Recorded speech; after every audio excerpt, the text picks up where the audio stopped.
Hello everyone and welcome to the Training Court, a brand new Pokemon trading card game podcast relating to anything and everything the Pokemon trading card game.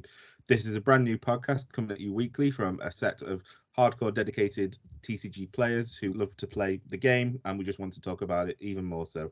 So first and foremost, I thought I would introduce you to my fellow hosts. So first introduction, I'm Jay, and then we are also joined by Andy, Al and Kath. Say hello everyone. Hello, everyone. Hello, everyone. So, given it's our first week, I thought we'd probably best to do some introductions to discuss, how we came across the Pokemon trading card game, what we like about it, what we play, and so I thought it's probably best just to crack on with the introduction. Just crack on. Crack on.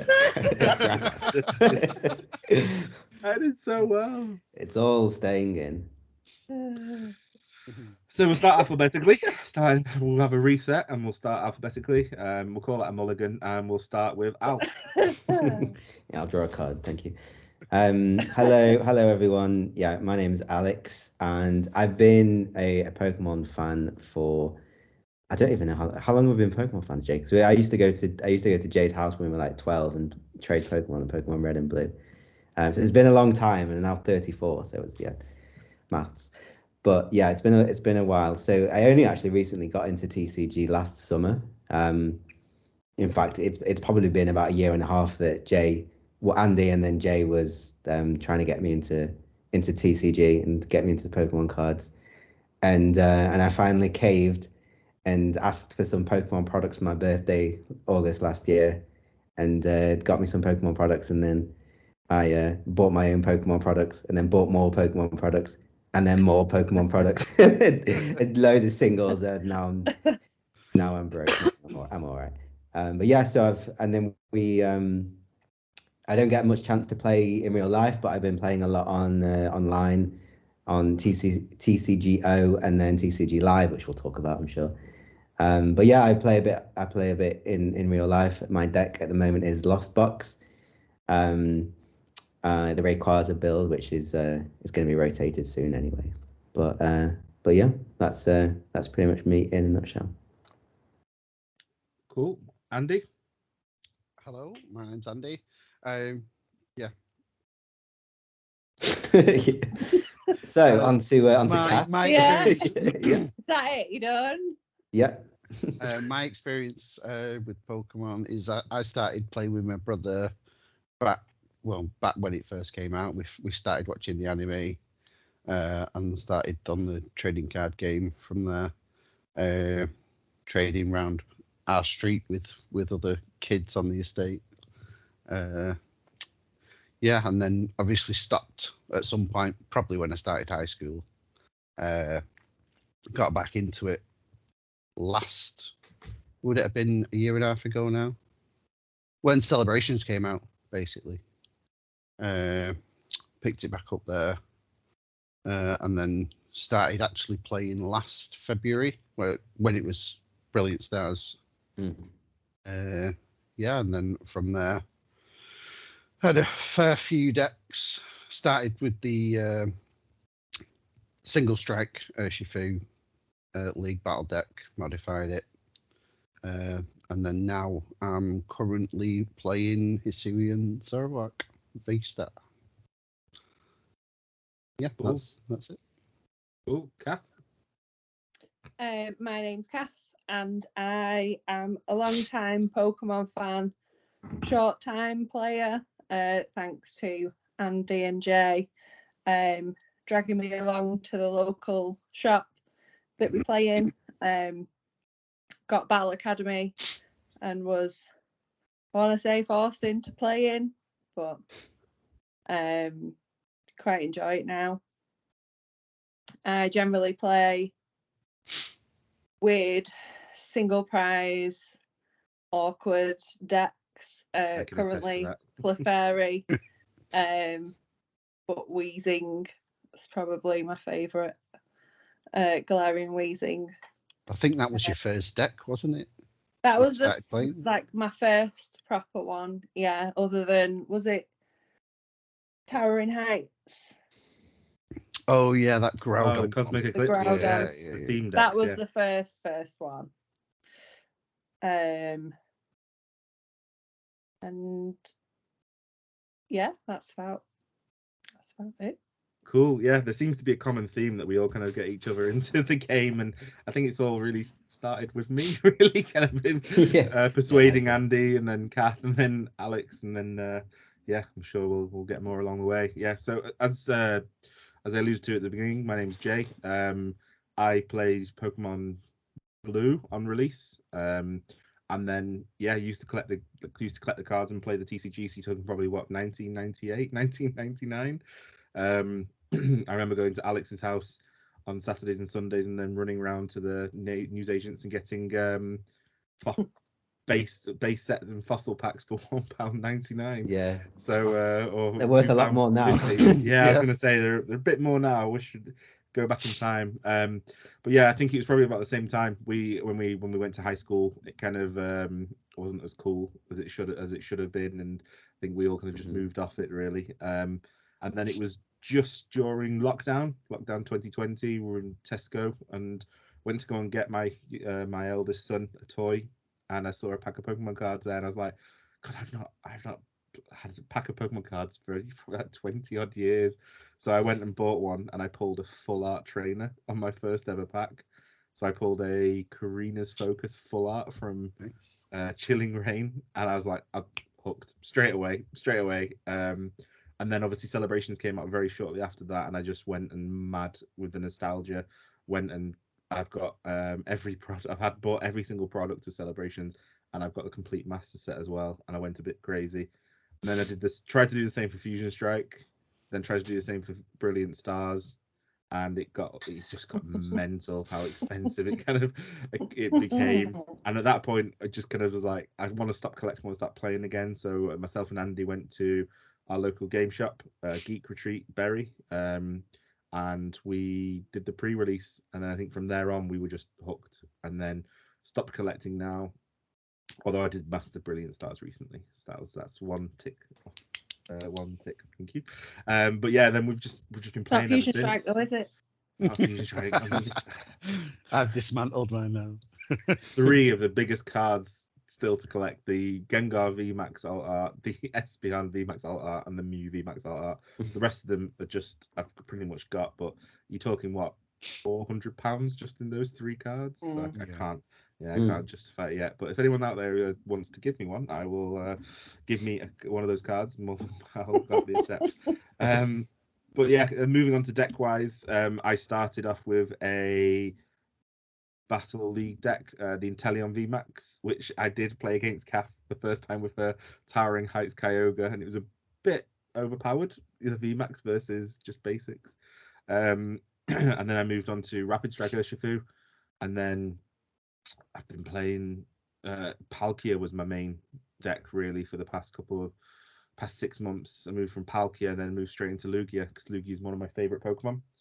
And then we went to the Liverpool regionals, and I went with Lugia, and it went terribly. So now I've moved on to Mew. So I'm playing Mew until rotation, and then I'm looking forward to Scarlet and Violet. But yeah, I hope that obviously that was a kind of an introduction to us, how we've been playing. We've been, we're all massive long-term Pokemon fans. We all play the games. I think we've got a tradition now that when the game comes out, we all book off time and then go to Andy and Kath's house and just sit there the whole weekend playing the game.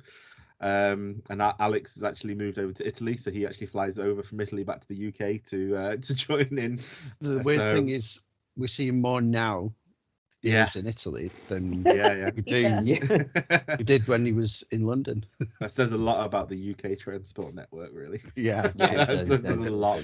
But let's not go into politics. Not yet, anyway. So we've obviously massive Pokemon fans, and now we've started getting into the TCG for the past 18 months, and we've seen a whole new world and different sides of Pokemon, and I think we're all absolutely hooked. And we all thought it would be good to get on together to talk about it, because literally what we do on a daily basis is we have a chat and we just chat Pokemon. So we thought, why not do it in front of a computer screen and try and obviously cover some different topics and share it with hopefully a really good community. So There has been a lot of news recently, and I think the big news this week is in relation to the not the closing, but the sunsetting of Pokemon trading card game online, and they're obviously forcing a lot of people to now from the 1st of March go on to Pokemon trading card game live. Well, they're not forcing them to go on it yet. They're just sunsetting the list, the set. Yeah. So they're obviously, I think Crown Zenith is going to be the final expansion now, isn't it, to be online. Now we've obviously, because I hear Twitter people saying they're not really sunsetting it.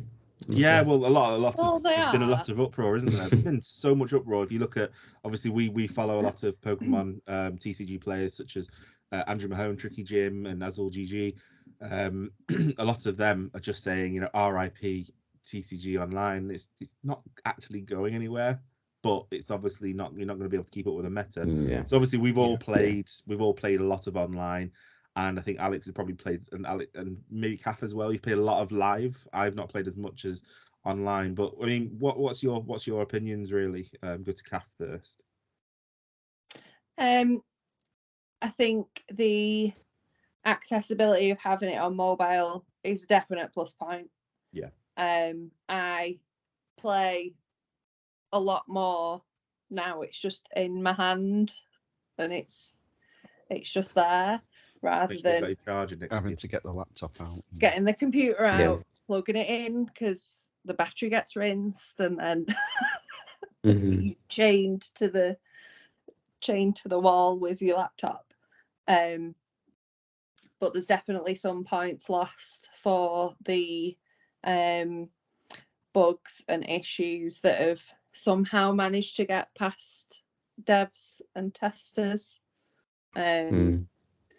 I work in like a development environment, so I can kind of understand the stress and the pressure that the developers will be under, but then silly mistakes that are just not getting picked up and it's somehow getting into the end product.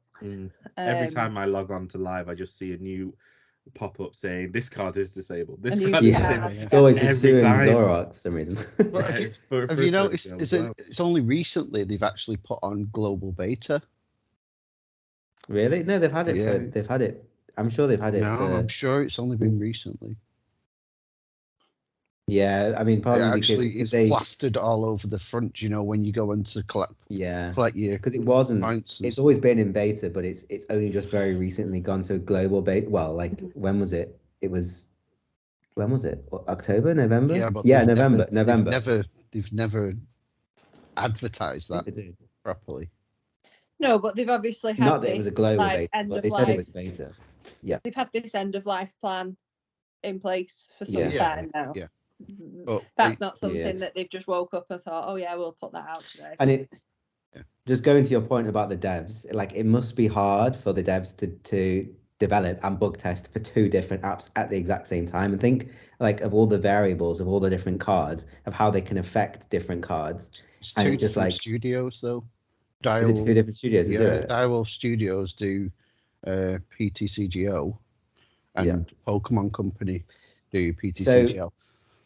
So I think I was the first one to migrate, and I think the reason that I migrated a while ago is because I wanted to build a deck with Arceus, and because I'm such a new player, I'd never opened.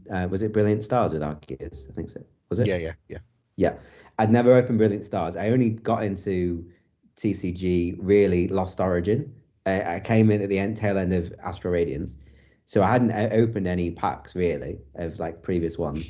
So I wanted to build an Arceus deck, and I didn't have any Arceus, so I went on the trade thing, and they want like 60 Lost Origin for one Arceus V-Star. I'm like, and then you go on eBay and you're like, okay, well maybe I can just buy a single, and it's like £8 for a single Arceus V-Star, and I'm like, no. And then TCG Live comes along, and at first, so I did it. I downloaded it without migrating, and I saw that you can create decks and then test the decks. Regardless of whether you had the card or not, which I thought was really good because you couldn't actually test the decks on TCGO online, like against the AI, like you just couldn't test the hand. like you can do on live. So that's the reason why I really liked it. But then the reason that I migrated is because then I realized that I can just get Arceus. Like you can just spend the in-game currency on Arceus. There's no trading. It's very easy to get any of the cards that you want. In fact, I've got all the decks that I'm gonna play at the moment because I just download a list off Limitless or wherever, and then I just fill in the blanks with the currency that I've got. I got a lot of currency because I did the celebrations trick of just getting a load of code cards and putting them in and then getting my currency up. But yeah, I think it's like from that standpoint, the economy of cards and that being able to play with the decks that you want to play is so much better. It's so like so you want about the bugs, which were bad. I played during the time when you couldn't accelerate energy.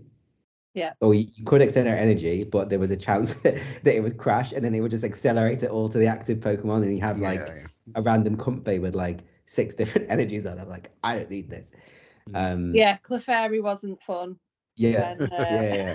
And Archeops as well. That was really bad. But to be fair to them, there are very few bugs at the moment. The biggest bug is you can't switch apps. Like you can't play the game and then like switch to Messenger because it just quits. Or it crashes. That's the biggest bug at the moment. But you can't even as far as bugs, rewards either. Yeah, you have to quit it and start again. Yeah, that's another one. And then I guess the interface and the way it looks. I really like the way. I know it's basic and I know it's quite simple, but I really like the way TCGO looks. It just looks like a playmat. Like it just mimics a playmat. It doesn't try and be this like futuristic spaceshipy kind of thing. Well, that was going to bring me on to my next point. Obviously, Kath mentioned, in relation to the bugs. You've obviously mentioned how TCG Live looks. We're giving it, I understand the economy element that you mentioned, and yeah, that is really good, and it's a step in the right direction. But to release, I know they've said it's a global beta, but to release a product like that, and you got to understand, the Pokemon company itself is one of the highest. It's one of the biggest media franchises in the world. Yeah, There's literally only one franchise that's earned more money in revenue, and that's Winnie the Pooh, and that's because that was out in 1924. Wow. Winnie the Pooh's been going since 1924. Whereas Pokemon obviously 1996 originated with a video game. But I mean, if I listen to some of these figures. In total, the company has earned $4 billion. $1.6 billion in sales and over $320 million in profit. That's before. And that's just from you three. That's also before Scarlet and Violet, which was also the most pre-ordered Pokemon game in the company's history, and despite it being really rough, it was. This is last figures from last year, the last fiscal year. So it's just. For how big the company is and how much money they make, surely they should be having more dedicated and potentially better developers. Yeah, that sounds harsh. Obviously, I know I'm not into that, but I don't think it's the skill of the developers. I think it's everyone around the developers as well. So it's the people doing the user experience design. It's the people doing the analysis. It's the people making the decisions as well. Yeah, I mean, like a similarity is in movies with like visual effects, and you look at some of like the new Marvel films, and they're like the actual visual effects are shocking, like compared to what a good visual effects is like, whatever. But and like that's owned by Disney, which is also one of the biggest companies in the world, and it's just resource. It's just people not having the right deadline, not having enough time to meet their deadlines. I guess the way that TCG goes is that it comes with the game with mechanics, and then it has something else.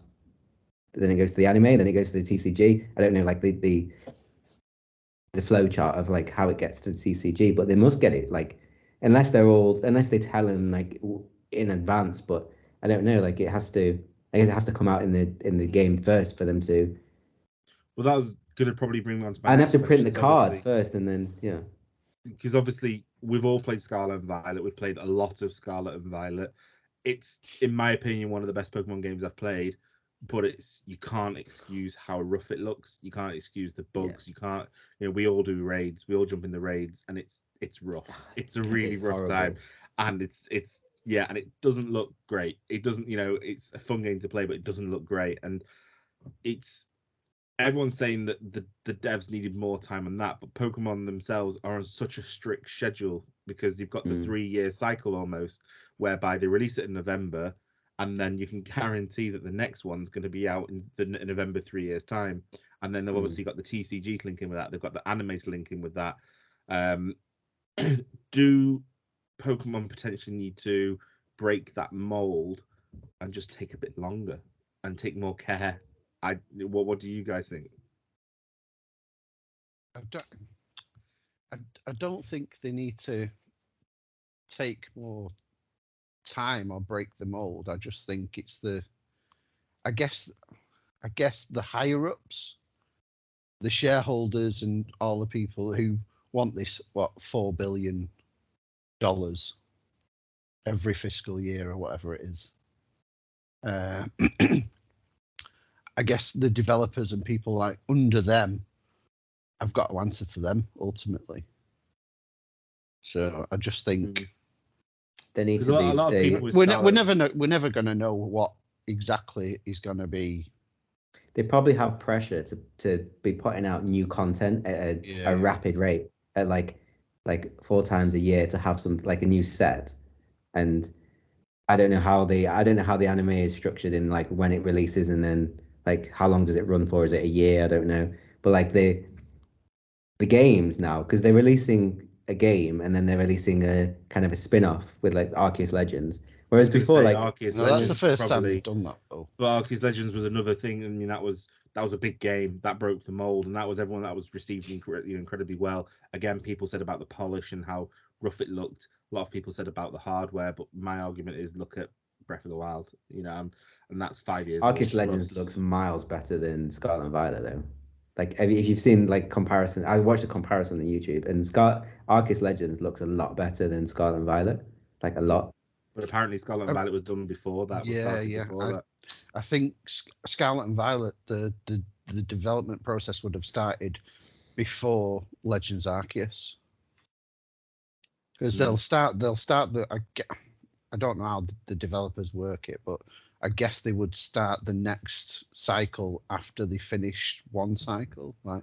So after Sword and Shield, after the DLC of Sword and Shield, they would have started Scarlet and Violet. No, there'll be people working on before Scarlet and Violet got released. There'll be people working on the next game already. Yeah, even if it's development conceptual, storyboarding. Exactly, concepts and stuff like that. But obviously, I mean, this, like I said, this has an impact on the TCG, because obviously, then like I said, we're all really excited for Scarlet and Violet to be hitting hitting the 31st of March, I believe, and obviously this could be the new standard rotation. We're all really excited. We've only been playing, Sword and Shield era for a year, and we're all ready for a new change. People have been playing it for 3 years, so imagine they're due for it. But it was just more of the fact, again, actually this brings up another subject that I discussed with you guys it's probably late last year. The sets come out too frequently as well, and I think they have a set schedule with the sets for Pokemon trading card game, whereby it's every 3 months, I believe. Every 3 months is a release.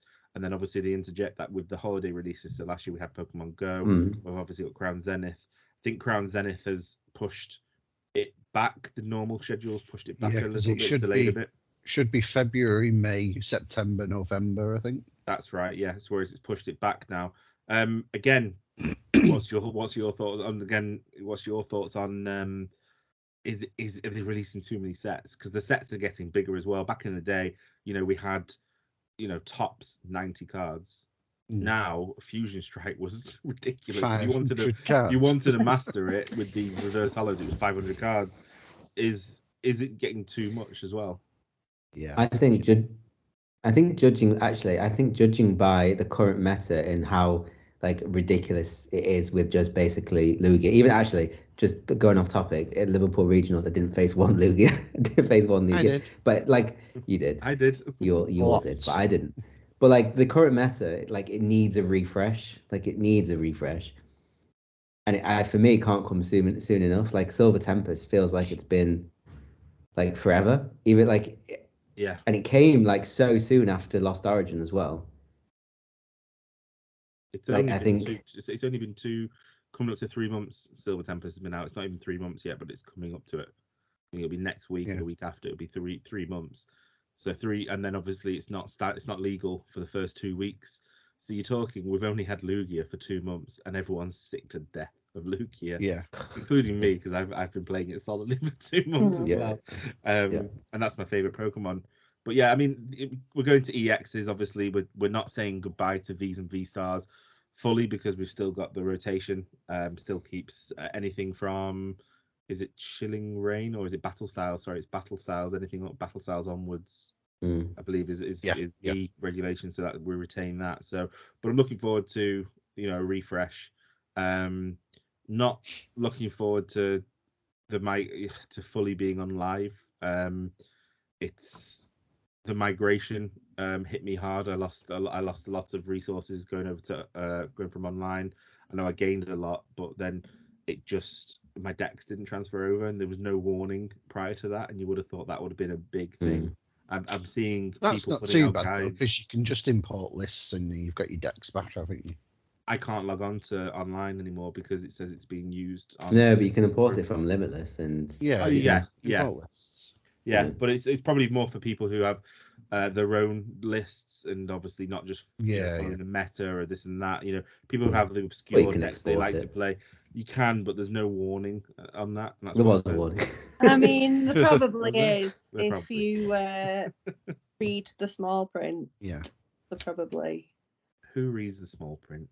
I read the small print and I exported my decks and I had them all in live. we have a member of our family, Paul. He migrated, and because I gave him the options of what he could do, stay on or migrate, blah blah blah. And then he did it, and he said, "Why didn't you tell me I'd lose all this and that?" And it's like, oh, he's like, our niece Camilla. He's like, Camilla's gonna cry now. I hope you feel proud of yourself, Andy. Yeah.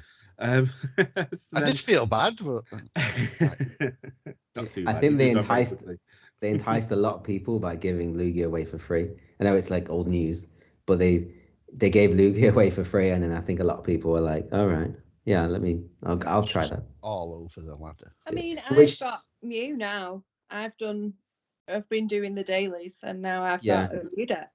Yeah, it's so easy, and I think it must be like, I don't know how development is, but it must be so easy to just like have a switch and just be like, okay, here's everyone gets Lugia. That's easy to do, and it makes everyone happy and it makes everyone go onto the game. But I think they need to focus on the stuff that's hard, and hopefully that now that they're going to consolidate into one app, that maybe they'll have more resources on that one app. So hopefully, I think hopefully like they're going to sunset TCGO anyway, so they might as well do it sooner than later so they can start devoting resources. Yeah, I guess that it frees up a chunk of money that. I mean, I guess they're not getting rid of Direwolf Studios because they're still gonna. I guess they're still probably merge the bugs and everything. Yeah. They're a separate studio. I don't think they'll merge. But it's only a good thing for us. If they could come on board on live, then that'd be great. Probably would, yeah. It won't happen though.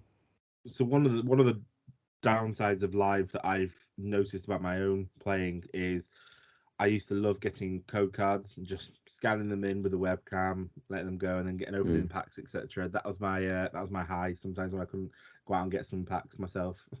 So there's no actual, as far as I'm aware, on the mobile app. I've not actually played the desktop app, but on the mobile app, there's no way of actually getting the cards online, is there? No. Yeah, well, you couldn't do it on the mobile app for TCGO because there was no mobile app. So true, but I wasn't able to play it though, was I? I am able to play this. Kath's got a little story on this. Go on, Kath. It's a good segue, actually. Do you want to tell? I had some codes, and I thought, oh yeah, I'll just put them in. You have to type them in it's a bit of a hassle. So I only did 10. So clicked redeem, clicked through the link to the website where you have to type them in, signed in. Somehow ended up on the section to redeem codes for PTCGO and not PTCGL. But even though I didn't have You already a migrated? PTCGO account, well, no, I never had a login for PTCGO. I created one for live, Right. but it still let me redeem them in Yeah. PTCGO, So you're using even though Andy's. I didn't have an account. And then when I tried to log in on PTCGO just to see if it would let me, it said your account has already migrated, which I Yeah, assume is same, because yeah. I never had one. But No, it did the same for me when I tried to log on, and I did have an account with TCGO. So Yeah. so I lost my prize pack that I won at the tournament, lost the code for that, and then 10 crowns NF codes. If anyone wants to donate some codes That's to all my Kath. codes. That's all my codes. I can't be asked actually Yeah. just typing Yeah, in. but there And is a QR reader on the desktop side. on the desktop site. But it's also, I think, one of the other sides to it is you can craft any card you want. So the high of then me opening a pack to try and get something's kind of gone, because But if I want it, I can just go and make it. Yeah, but you still loads. need the You still- credits. you still need the I've credits, got, yeah. luckily I've got loads. So, but I've just because I've not really been playing, I've migrated over. So I had Well, loads of I'll have dupes. your codes then. Okay, 10p I a pop. haven't- 10p a I pop. haven't got loads. 10p a pop. Not now, we haven't. No. I redeemed all mine last night. We just split them up and redeemed them. Well, But fair I think the way you redeem it on the desktop is a lot better than it was on PTCGO. Mm. Okay. Yeah, but the actual opening the packs isn't as fun when you used to have that No, blue it's- screen. Yeah, you have to flip them yeah. over, Yeah. and then the last You only two get 5 flip. as well. Yeah. You don't get It's 10. it's the whole user experience they need to work on, isn't it? It's like they've just gone, yeah, that's okay, put it out. Do you spend your purple coins on packs? And do you don't- spend them on celebrations Right. packs? Do you mean the gems? The purple, whatever the purple ones. No, I'm trying to save them So you've up, got- so when the next reset I can just click redeem 15, like the premium pass plus or whatever it's called. Yeah, I use mine for the premium pass and then unlocking levels if it's something good. Like when it was the Mew deck and I was like 100 points short and I couldn't find any games. So I was like, oh, I'll just unlock it. Well, there seems to be a massive uproar online. I think and I wonder how Pokemon Company are going to deal with it. You know, if they're going to kind of crack on, Make live better, crack basically. down on the development. I understand with like big like YouTubers like Tricky Jim whose content It's rare, isn't it? his livelihood depends on having a good client. Yeah. Not entirely but it was like I think he likes doing tabletop stuff as well. Yeah, His tabletop stuff's really good as well. Yeah. Well, it'll definitely be interesting to see, and it'll be interesting to see how it is implemented with Scarlet and Violet. So that's not too far away. So no doubt we'll end up talking about that. But then moving on really to our next section, which was to discuss how we played in real life rather than on the digital landscape. We actually went and we competed in our first regional tournament. We did. Liverpool. You did. Yeah, 3 of us did. Kath unfortunately missed out because of not linking a Pokemon Technical game. issues. Was it Pokemon? Technical difficulties. Technical difficulties.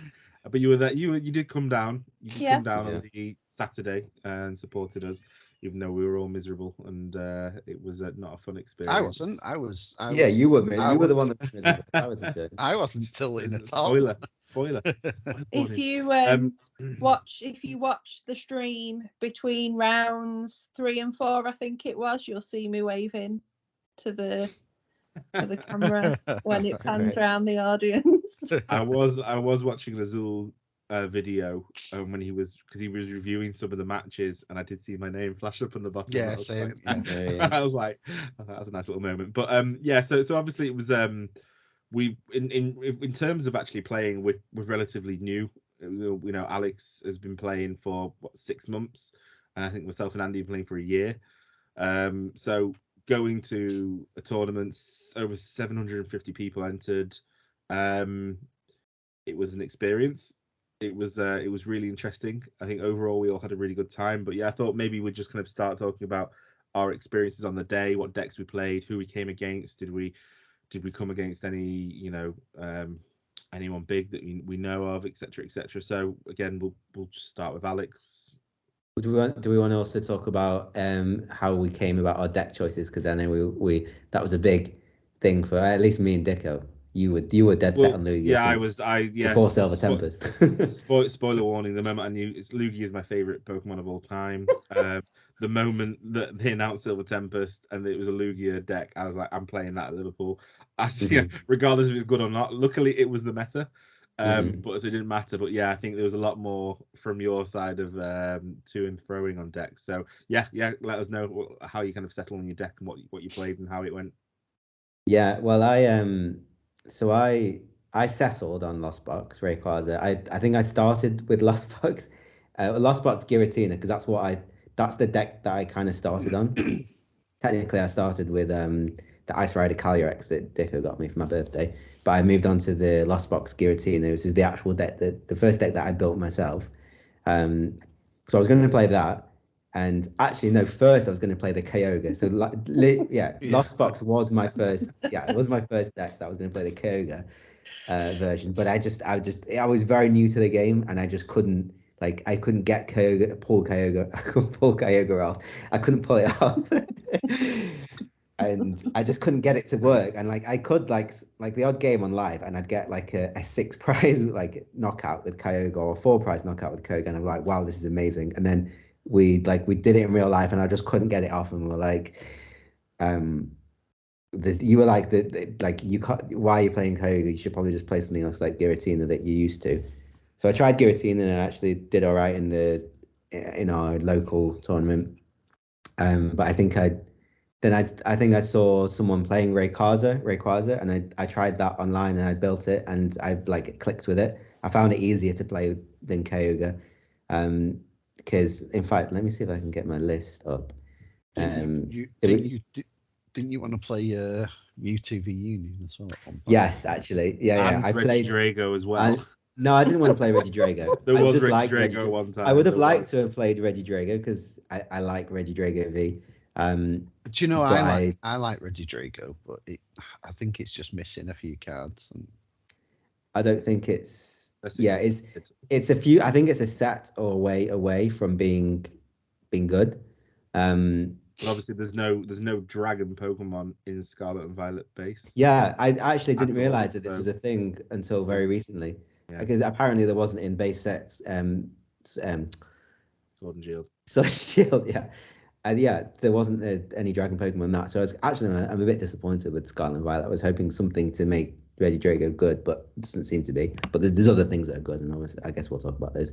But anyway, so I went to Mewtwo Union. It was Sanders' list, the one that plays the base set Gengar and the Curlier engine as well, and Radiant Serena, the one where you get to the end, and if you can't get one hit KO'd, then you can't die because you can just keep regenerating health with Gengar, and then you'd spread all the damage on Gengar, heal it with Radiant Serena, and then spread it a bit more. And you don't need to heal with Mewtwo, and it's really fun, and I did really well on the ladder until you get up to like a Drapion or Shadow Rider Calyrex was a major sticking point for me because they can do like 600 damage, and because I'm taking so long with Gormandize to build up Mewtwo v Union, that by the time I got Mewtwo v Union, they're doing like 1200 damage, so it makes no difference. So I kind of thought, well, if I come up against Drapion, which could be a possibility because of Mew, then I'm just going to be screwed. And same with Blissey. Blissey can do a lot of damage with a bit of setup, which Mewtwo v Union allows him to do. And I didn't really want to play the like the energy, the eventual energy kind of. I wanted to play something a bit different, and I really like this healing one. I still do like it, and if there's ever a meta where Pokemon can only do 300 damage, then I'll use Mewtwo Union, but I don't think there will be. So I moved on to Lost Box with Rayquaza, and I think it's a really good deck. I really enjoyed playing it. I think Lost Box is a really hard deck to play, and it's probably not the best deck for a beginner like myself. In fact, going to then Liverpool with this deck, I ended up playing my first 2 games were as I said earlier in the match in the podcast that I didn't come up against Lugia, and I teched for Lugia. Like I teched that was what my Raikou was for, which actually comes in handy with one prize decks. And I put a Raikou V in. But I came up against in my first game Arceus Flying Pikachu, which actually I did a major misplay, and because the Flying Pikachu was on the bench and they had for some reason Zero or a V Star or V Max in the active, and I'd already knocked out his Arceus. And if I would have escape roped, I could have escape roped to the Pikachu to my Rayquaza and knocked that out. But I, for some reason, knocked out the Zero or V Max first, leaving only his Flying Pikachu. He knocked out one of my Pokemon, and then that was it. I was like, well, we've got 30 minutes left, but I can't win. I don't have any evolution Pokemon. So I just conceded, and I was like, I think it was 1-0 down. And I was like, well, that's it. And then my next few games I played against a Vikavolt, and then I played against an Arcdora, Lost Box, and I actually played against someone who was playing Lost Box in my second to last game, and she'd only been playing it for 2 weeks, and I'd been playing it for about 6 months, and I was finding it tricky. Andy, you were sat next to me, I weren't was you? sat across from you, yeah. Yeah, and she was struggling, and I had to help. I had to tell her what training court does, and I had to tell her what these other things do, and say, oh, you can actually take the energy. And by this point, I'd already lost about 12 games, even though we're playing 9. So I was like, I don't really care. And yeah, and I was thinking like how, and she was saying she was a Yu-Gi-Oh player, and she was like, oh, my friends told me to play Lost Box. They said it was really good, and I was like, it is really good, but it's really hard to play, and I was struggling with it. And someone coming into it 2 weeks into playing at a regional with Lost Box, it was, she found it tough, and like fair play to try. And I came up against a Zora box as well, which actually was probably the easiest game as a Lost Box against Zora box. It's quite easy if you can get Raikou V, and they don't play Mana Fee, so it was quite easy. But all the other games were, I think I came out with, my aim was to win 1 game. That was my aim, and I ended up winning 2, so I'm happy. Again, not against Andy, because we ended up playing against. Yeah, we got matched together. That was incredible. Which there was like all the players. about 800 people at the tournament, and Andy and I got matched together. Yeah.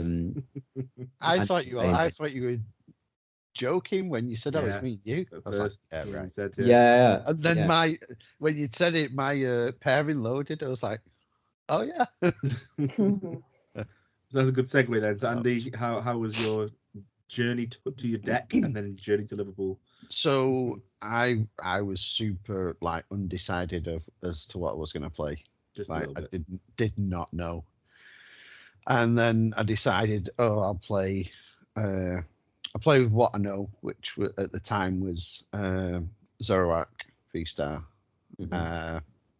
And then I think it was like a week or 2 before Liverpool. I just thought, no, I'm going to play Regis instead.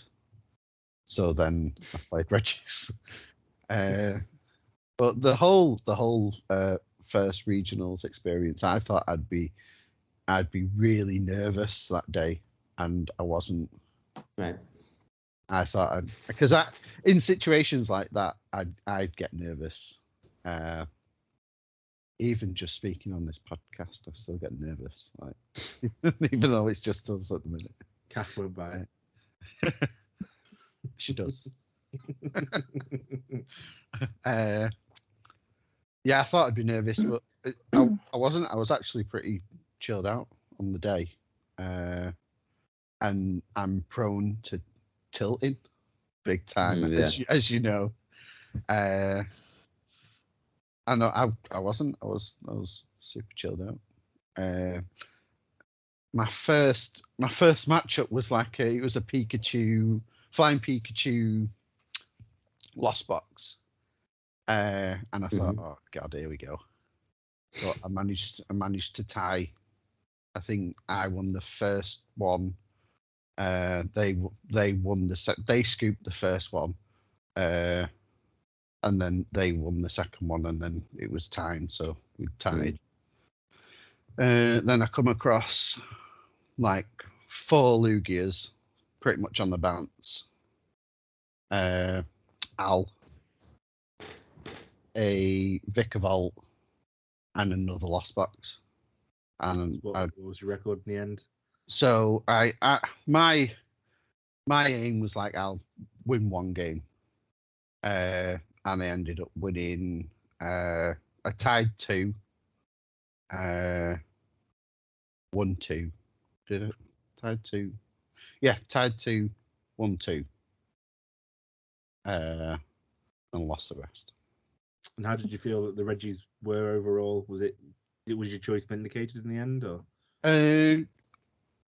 Yeah, I liked playing Reggies on the day. I think the reason why I wasn't nervous is because I'd drilled for those 2 weeks. I'd just drilled Reggies. Yeah. So I knew the deck pretty much inside and out. There was a couple of I could have made a couple of changes. My one was it didn't play any Boss's Orders, and it didn't play Cape of Toughness. But looking back, it probably would have done better if I'd played Cape of Toughness and maybe a couple of Escape Ropes. But overall, I think I'm happy with how I did. Yeah. Yeah. No, you did really well. It was good, especially considering you'd never played Reggies 2 weeks prior to the tournament, and then you went into a tournament with it, so you did really well. So as I alluded to beforehand, my deck of choice was Lugia. I have played it solidly every week from release to Liverpool. I knew it like the back of my hand. I still do. And it never never bricked as much as it did at Liverpool. I've never had it brick that bad. So my Lugia kind of was a trimmed down Lugia. So I played a 3-3 line of Lugia. I only played 3 Archeops to try and make space for other utility and techs, really. Played the Radiant Zard, the Raikou, the Yveltal Amazing Rare. I only played 1 Luminion, which in hindsight I wish I'd played 2, because I prized it twice, and that was it was perfect for me, because obviously the basis of the deck is to get the Archeops in the bin, and then turn 2 get them back in via Primal Turbo. Summoning Star, and then use their Primal Turbo ability. So I also played Professor Burnett as a backup. So my whole point was, if I was struggling to get my Archeops, I was able to Luminion, Professor Burnett, get them in the bin, and then V-Star, and it works so many times. It works fantastically, to be honest, so many times, apart from Liverpool.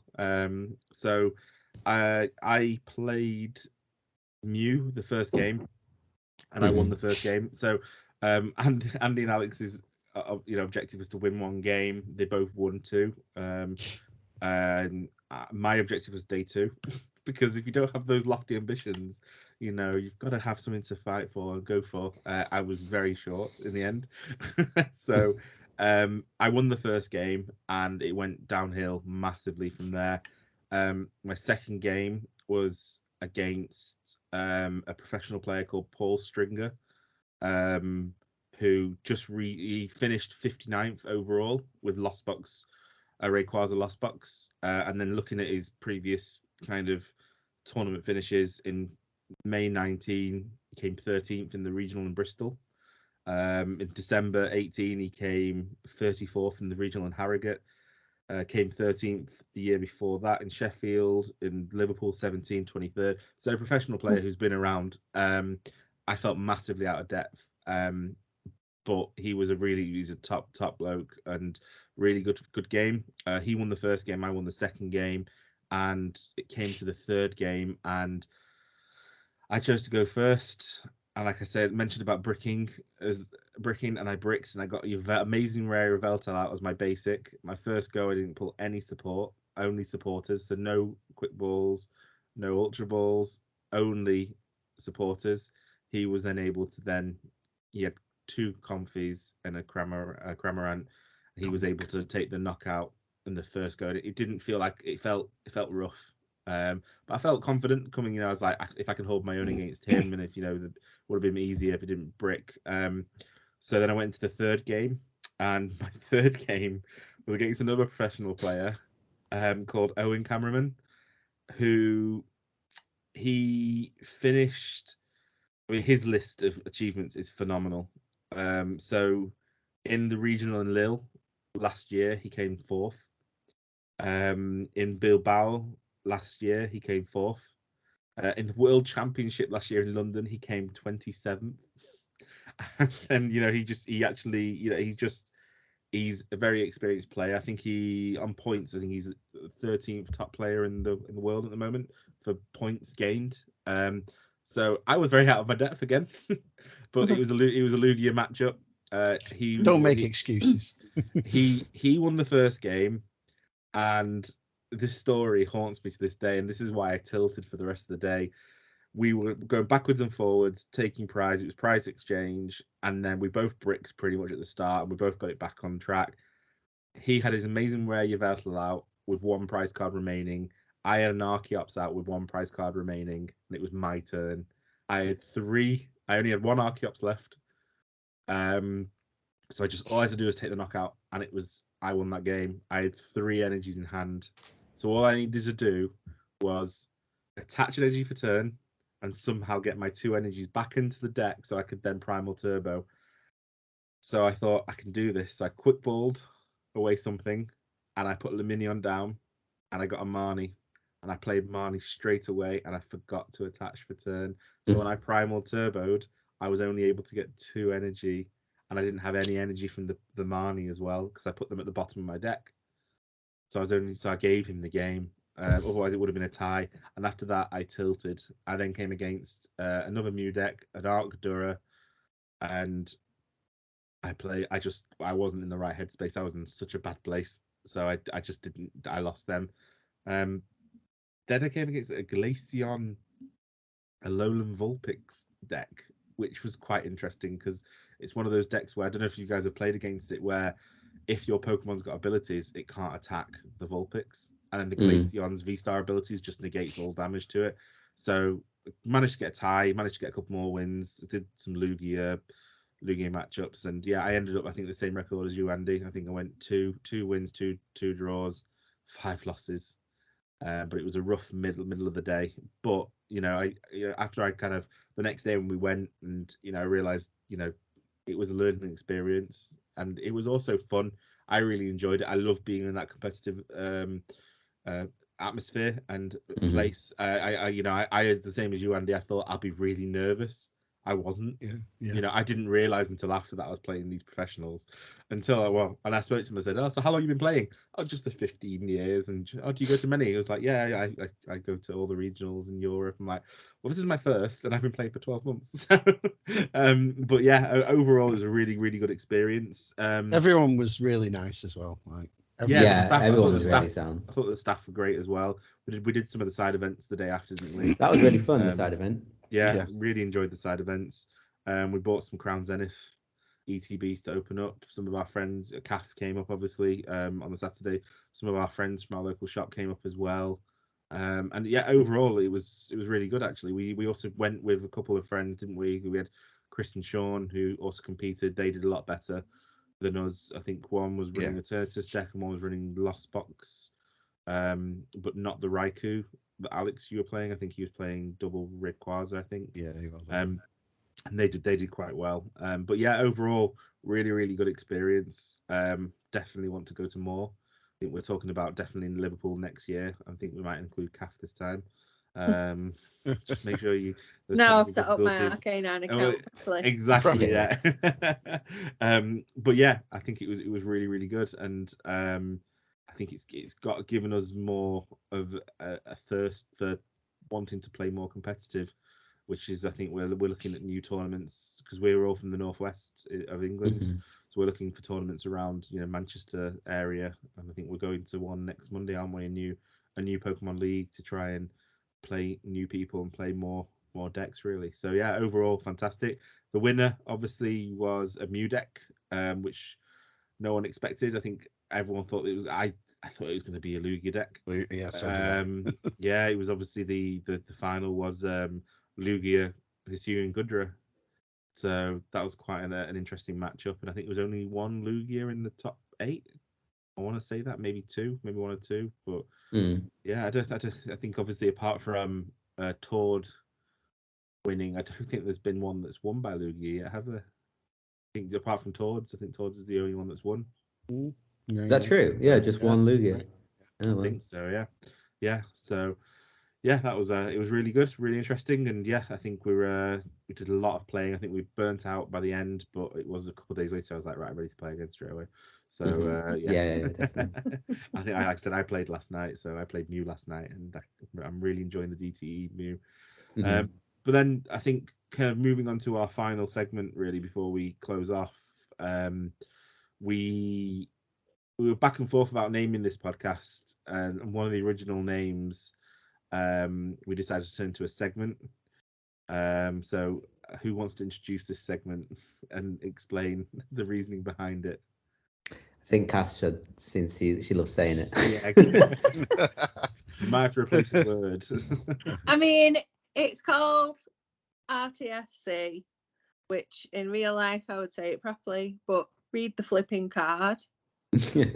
There's been times where we've all been caught out by not reading the stadium, Jamie. Alex.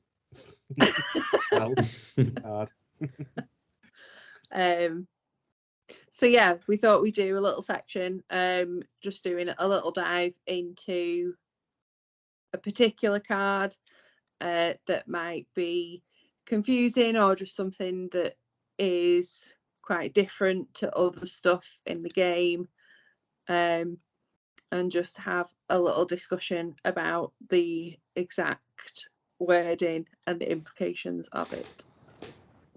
So who's going first for the first ever RTFC segment? I think we had 2 nominations, Alex's and Kath's. What was Alex's? Zamazenta. Baby Zam. Oh, let's just do both then. Okay. Alex, lead away. So yeah, I thought that Zamazenta. I mean, I know it's probably been spoken about quite a lot, but I just wanted to highlight it. I think Zamazenta, because the thing is with Crown Zenith is there doesn't seem to be that many cards that are like there aren't any deck defining cards. I know it's not it doesn't seem, it's more of a collector's set. It's not really a player's set really, apart from say a few cards. But yeah, I think the Zamazenta, Baby Zamazenta, is something that is worth talking about because post rotation, Lost Box is going to lose a lot. It's attackers basically. I know that Dragonite V is a big attacker now in Lost Box recently, but I think from my own personal experience of playing Lost Box, most of my attackers have been amazing rare Pokemon, and they're all being rotated. So I think Zamazenta is a Pokemon that can really come in and help, and I think especially against Regis, which I've always struggled against Regis, and their health is like just out of reach from Cramorant, and then you use Scoop Up Net, which you can't anymore. To be fair, you can't use Scoop Up Net, so maybe it'll be okay. And Zamazenta, it does 220 if another Pokemon has been knocked out, so it's really combos really well with Raihan. So if you the nature of Lost Box is genuinely on a turn you're being knocked out because your Pokemon are quite low health. You're trading prizes and you want to be trading 1s for 2s. That's where it really shines. And I think Zamazenta is a really good inclusion because, my thoughts are because the ability it tanks 30. Is that just if this Pokemon has any energy attacks, it takes 30 less damage from attacks. Maybe we should read the card. Maybe we should read the card. The whole first. point. The whole That's segment. Yeah. Read the card. So we have TLC. Zamazenta here. And it has 130 HP. It's a steel Pokemon. I know the Pokemon, they have different names for the types, don't they? They call it metal. Which is something that I learned like very recently, because obviously as a new player, I've been playing the video game for a long time, and I'm kind of got it in my head that it's steel, but it's metal apparently. So it's metal, and its ability is Metal Shield. If this Pokemon has any energy attached, it takes 30 less damage from attacks. And then it has the move Retaliate, which is 2 metal and 1 colorless for 100. Plus, if any of your Pokemon were knocked out during the opponent's last turn, this attack does 120 more damage. And I think Zamazenta will be good in Lost Box, because I think, especially against other single prize decks that are just out of reach of Lost Box, it will be really helpful. I think Lost Box will always be okay against 2 prize decks, because it can find the damage output to win the prize trade. But against single prize decks, I think Lost Box can struggle if it can't spread damage, which it can with Sableye. But if it can't as reliably without, say, Amazing Raikou, it can struggle. What's the energy cost? Metal, colourless, colourless? Metal, colorless, double metal. Do you know what that'd be good with? Baby Gudra. Yeah. Because it's a basic and you're attaching metal energy. Yeah, I mean, in one turn, Damage. really. Because you've got Mirage Gate as well, and that's not retiring. That's not rotating. So you yeah, could but you'd need to attach and then Mirage Gate.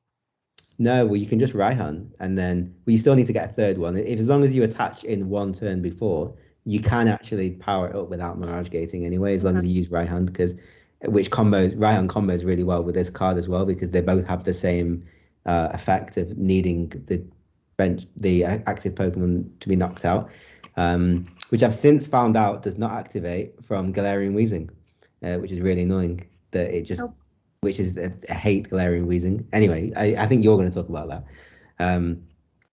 But yeah, it does 220 essentially, or 250 with a choice belt, which is really good. But I actually wouldn't. What's the card that puts plus 50? That's not being rotated, is it? It's a basic Pokemon. The Cave of Toughness. Cave of Toughness. So like if you put, because it's got 2 metal and 1 colorless, so if it's got 130 HP, if you put the Cave of Toughness, that's 180. Then if you put a V-Guard, then that brings it up to 210. I think Cape is a D. Is it? I think it's D reg.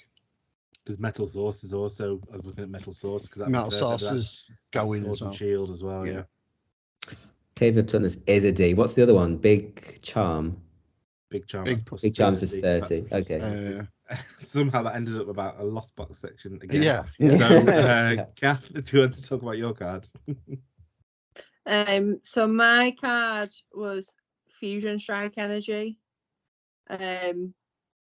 So when I was playing online recently, I played Weezing, Neutralizing Gas, which turns off abilities, but then a Mew deck that I came up against was attaching Fusion Strike Energy to his Genesect. And I was like, why are they doing that? And then proceeded to use Fusion Strike System, which I gave them a thumbs down, and then read the card and then was like, oh, okay. I kind of the same. I'm aware of that card purely because someone tried that with me against a Lugia. Someone we play with put his Mew VMAX out and attached a Fusion Strike Energy, and I powered up a Amazing Ray Velt, and I was like, right, that's a knockout 3 price cards. He was like, nope. And I was like, what do you mean? So what's he was what's like, he thought it affects from it affects from attacks, isn't it? But it wasn't. So what does the card? What does the card say? To read, Kath, and actually read it, maybe like Alex did. I haven't got it. I'm on my phone. So I'm pretty sure. Yeah, I was going to say. I've got it up. It prevents effects of. So this card can only be attached to a Fusion Strike Pokemon. As long as this card is attached to a Pokemon, it provides every type of energy, but only provides 1 energy at a time. Prevent all effects of your opponent's abilities done to this Pokemon card. Yeah. So no neutralizing gas, no quick shooting, Yeah. no poison, Garbodor. So you don't have to put it on a Fusion Strike Pokemon. Yes. You Oh, have you Yeah, to- it's do. got to be on It a has fusion, to be. fusion Yeah, strike you energy. It's got to be on. RTFC out. Yeah, discard the card. Literally But then it says, read it. but then it says, as long as this card is attached to a Pokemon. It provides energy. But then it says, oh, it can Say, be a Fusion it'll Strike. say, it says it in the name, fusion strike energy. Interesting. Mm. So Well, yeah, thank- that was my card. Just because purely I don't play Mew, and we don't come across many Mews. Well, yeah, I played Mew, but I played the DTE version, so yeah, it was new for me as well. Another reason why Mew is good. You Yeah, don't come across them, but you knew how to just pick it up and play it. Mm. When Well, you played yeah. against Jamie. I needed a You've game seen it to. enough. I needed a game to get going, and Yeah. then I was winning. yeah, I played. So I played in our local place last night, and I played Mew, and when it goes off, it just goes off. It just literally, if you can get it going, sometimes it can be rough. Battle VIP pass to start. I had started one game with double VIP pass in my opening hand. Can't get much better than that. But once you get going, it flies. It really does. It's such a good deck and easy. Unfortunately, I tied. Well, I came second overall out of 11 or 12 because I teched out on my second game when he marnied me. So otherwise I would have won every game that night. So I ended up unfortunately getting the tie. But If you hadn't have such lost a- and tied, you would have won. It's so no, simple. I just tied. I won Oh. every game and every match.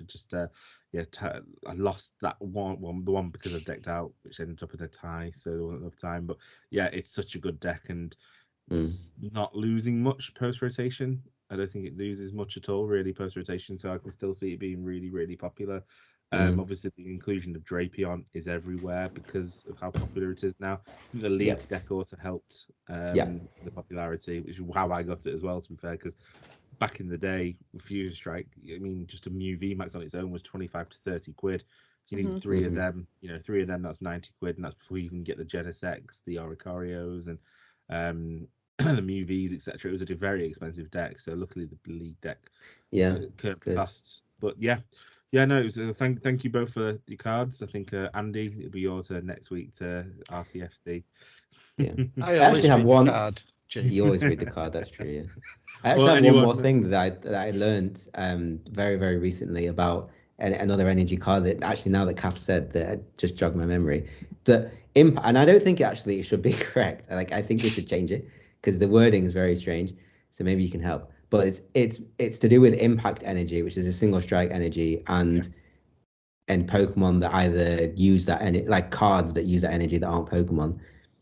Because impact energy, it says impact energy is a single strike, and this card can only be attached to a single strike Pokemon, yada yada. If it's not, then you discard it.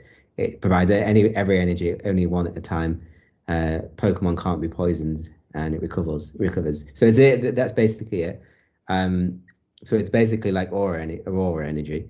But then you have cards like Houndoom, which is once during your turn, you may search your deck for a single strike energy card and attach it to one of your single strike Pokemon, then shuffle your deck. That doesn't work with impact energy. No, it doesn't. No. Because it's not Because called there's- single it's not- strike energy. There is But there is a single strike, because my deck that I've just been playing with last Saturday was a Lugia single strike Urshifu and single strike Gengar. My quarrel with so- this is that cards so you have the memory capsule or you have something else similar, and it says if this card has Jolteon in its name, it does X, Y, Z. But this is That's, if it's elemental impact. badge, isn't it? Yeah. Elemental badge. So yeah, elemental badge, something like that. And And then it's something like the snow badge as well. The snow, Yeah. Snow badge, Rainbow the ribbon yeah. badge as well. That's it. and it says if this Pokemon has Galarian in its name, and etc. But this one says it doesn't work on live, and I know, and I googled it, and the judges say that it's not true. But I think it just says you may search your deck for a single strike energy card. It doesn't say that you must search your deck for a card that says single strike in its name. just says you may search your deck for a single strike energy card. Yeah, there is a single strike energy card. That's, and there's rapid strike as well. Yeah. So rapid actual strike card. got spiral and rapid strike, and single strike got single strike and impact energy. Yeah. So with Houndoom, you can only do. I know. Yeah, I know. You can only search do. your deck for a single strike energy and attach it that way, not an impact energy. Yeah, I know. I just don't agree. I don't agree with it because they are. It's a single. I know what you're card, saying. Yeah, it says and it's an energy. Yeah, I suppose. Yeah, I do understand what you're saying, but the ruling is the ruling is it's not a single strike energy card. So yeah, good luck with it's that. A single strike card. So we got an extra one there. So thanks, Al. But yeah, yeah. Again, well, that was a good example. Yeah, it was, to be fair. Yeah, but we'll keep our eye out because we play where we play. There's loads of different varied decks. Although Expanded's been moved out shortly. There's we've learned. I've seen some cards I've never seen before. Learned some things I've never learned before. So yeah, we'll obviously bring them back next week. But I think that kind of wraps us up for the first episode. So yeah, I think it's been a really good episode in my opinion. I'm a bit biased, but let us know how we did. Yeah, I want everyone else to let us know how we did. We obviously have all our socials. Alex is in charge of the socials, so he'll be able to tell us all the handles. Yeah, I will be able to tell you in just a few moments as soon as I get.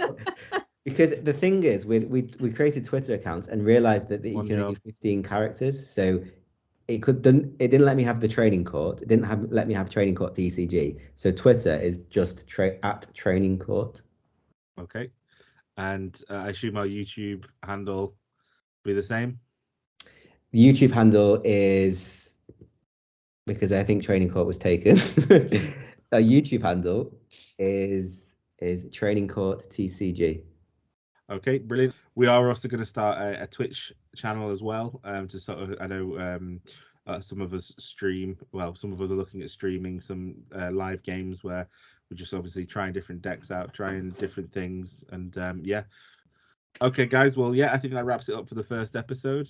Thank you all for listening. And like I said, we're going to start releasing this on a weekly basis. We're going to start posting on our social channels and hopefully start streaming soon. So we hope to speak with you all soon. And we, yeah, speak with you guys next week. Thanks, everyone. Bye. Bye. Bye. Bye.